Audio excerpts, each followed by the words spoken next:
Price the lord. നസ്രനായിരിക്കുന്ന യേശു ക്രിസ്തുവിൻ നാമം ഇന്ന് പകലിലും മഹത്വപ്പെടുമാറാകട്ടെ. പ്രാർത്ഥിക്കാം. ഞങ്ങളുടെ ഏറ്റവും വാഴ്ത്തപ്പെട്ട സ്വർഗസ്ഥ പിതാവേ, ഞങ്ങളുടെ ആയുസ്സിൽ ഇന്ന് വരെ ഞങ്ങൾ കണ്ടിട്ടില്ലാത്ത ഒരു സുന്ദര പ്രഭാതവും കൂടെ ഞങ്ങൾക്ക് ദാനം നൽകിയതിനായി നന്ദി കർത്താവേ. ഇന്ന് പകലിലും അവിടുത്തെ തിരുവചനം വായിച്ച് ഞങ്ങൾ തിരുസന്നിധിയോട് അടുത്ത് വരുന്നു.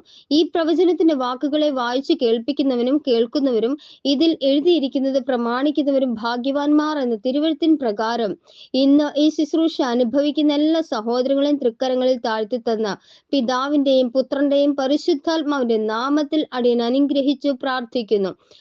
സന്ധ്യത്തോളം വിശ്വസ്തയായി നിൽക്കുവാൻ നസ്രനായ യേശു ക്രിസ്തുവിൽ കൂടി ഞങ്ങൾക്ക് ലഭിച്ച നിത്യത അവകാശമാക്കി തീർക്കുവോളം അവിടുത്തെ കൃപയിൽ തങ്ക തിരിച്ചിറങ്ങൻ മറവിൽ മറയ്ക്കണമെന്ന് പ്രാർത്ഥിക്കുന്നു. പ്രാർത്ഥന കേട്ട കൃപകൾക്കായി നന്ദി പിതാവേ. സകലതും നസ്രനായ യേശു ക്രിസ്തുവിൻ നാമത്തിൽ തന്നെ. ആമേൻ, ആമേൻ, ആമേൻ. നാം കഴിഞ്ഞ പകലിൽ വിശുദ്ധ യോഹന്നാൻ എഴുതിയ സുവിശേഷം 5-ാം അധ്യായം 19 മുതൽ 47 വരെയുള്ള തിരുവെഴുത്തുകളെ വായിച്ച് കർത്താവിനെ മഹത്വപ്പെടുത്തി.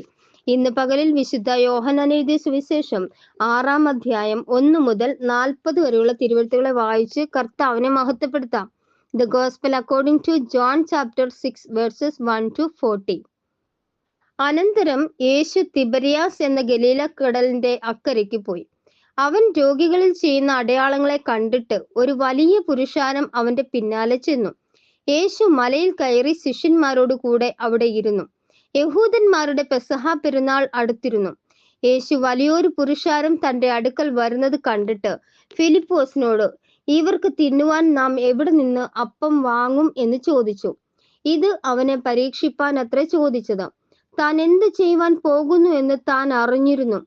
ഫിലിപ്പോസ് അവനോട്, ഓരോരുത്തന് അല്പം ലഭിക്കേണ്ടതിന് 200 പണത്തിന് അപ്പം മതിയാകയില്ല എന്ന് ഉത്തരം പറഞ്ഞു. ശിഷ്യന്മാരിൽ ഒരുത്തനായ ശിമോൻ പത്രോസിന്റെ സഹോദരനായ അന്ത്രയാസ് അവനോട്, ഇവിടെ ഒരു ബാലകനുണ്ട്. അവന്റെ പക്കൽ 5 യവത്തപ്പവും 2 മീനും ഉണ്ട്. എങ്കിലും ഇത്ര പേർക്ക് അത് എന്തുള്ളൂ എന്ന് പറഞ്ഞു. ആളുകളെ ഇരുത്തുവീൻ എന്ന് യേശു പറഞ്ഞു. ആ സ്ഥലത്ത് വളരെ പുല്ലുണ്ടായിരുന്നു. 5000-ഓളം പുരുഷന്മാർ ഇരുന്നു. പിന്നെ യേശു അപ്പം എടുത്ത് വാഴ്ത്തി ഇരുന്നവർക്ക് പങ്കിട്ടു കൊടുത്തു. അങ്ങനെ തന്നെ മീനും വേണ്ടുന്നിടത്തോളം കൊടുത്തു. അവർക്ക് തൃപ്തിയായ ശേഷം അവൻ ശിഷ്യന്മാരോട്, ശേഷിച്ച കഷ്ണം ഒന്നും നഷ്ടമാക്കാതെ ശേഖരിപ്പീൻ എന്ന് പറഞ്ഞു. 5 യവത്തപ്പത്തിൽ നിന്നും തിന്നു ശേഷിച്ച കഷ്ണം അവർ ശേഖരിച്ചു 12 കുട്ട നിറച്ചെടുത്തു. അവൻ ചെയ്ത അടയാളങ്ങളും ആളുകൾ കണ്ടിട്ട്, ലോകത്തിലേക്ക് വരുവാനുള്ള പ്രവാചകൻ ഇവൻ ആകുന്നു സത്യം എന്ന് പറഞ്ഞു. അവർ വന്ന് തന്നെ പിടിച്ച് രാജാവാക്കുവാൻ ഭാവിക്കുന്നു എന്ന് യേശു അറിഞ്ഞിട്ട് പിന്നെയും തനിച്ചു മലയിലേക്ക് വാങ്ങിപ്പോയി. സന്ധ്യ ആയപ്പോൾ ശിഷ്യന്മാർ കടൽപ്പുറത്തേക്ക് ഇറങ്ങി പടക് കയറി കടലക്കരെ കഫർന്നഹൂമിലേക്ക് യാത്രയായി. ഇരുട്ടായ ശേഷവും യേശു അവരുടെ അടുക്കൽ വന്നിരുന്നില്ല. കൊടുങ്കാറ്റടിക്കിയാൽ കടൽ കോപിച്ചു. അവർ 4-5 നാഴിക ദൂരത്തോളം വലിച്ച ശേഷം യേശു കടലിന്മേൽ നടന്ന് പടകിനോട് സമീപിക്കുന്നത് കണ്ടു. പേടിച്ചു അവൻ അവരോട്, ഞാനാകുന്നു, പേടിക്കേണ്ട എന്ന് പറഞ്ഞു. അവർ അവനെ പടകിൽ കയറ്റുവാൻ ഇച്ഛിച്ചു. ഉടനെ പടക് അവർ പോകുന്ന ദേശത്ത് എത്തിപ്പോയി.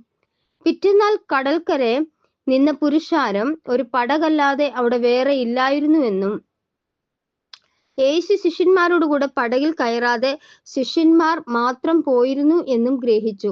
എന്നാൽ കർത്താവ് വാഴ്ത്തിയിട്ട് അവർ അപ്പം തിന്ന സ്ഥലത്തിനരികെ തിബരിയാസിൽ നിന്നും ചെറു പടകുകൾ എത്തിയിരുന്നു. യേശു അവിടെ ഇല്ല, ശിഷ്യന്മാരുമില്ല എന്ന് പുരുഷാരം കണ്ടപ്പോൾ തങ്ങളും പടകു കയറി യേശുവിനെ തിരഞ്ഞു കഫർന്നഹൂമിലെത്തി. കടലക്കരെ അവനെ കണ്ടെത്തിയപ്പോൾ, റബ്ബി, നീ എപ്പോൾ ഇവിടെ വന്നു എന്ന് ചോദിച്ചു.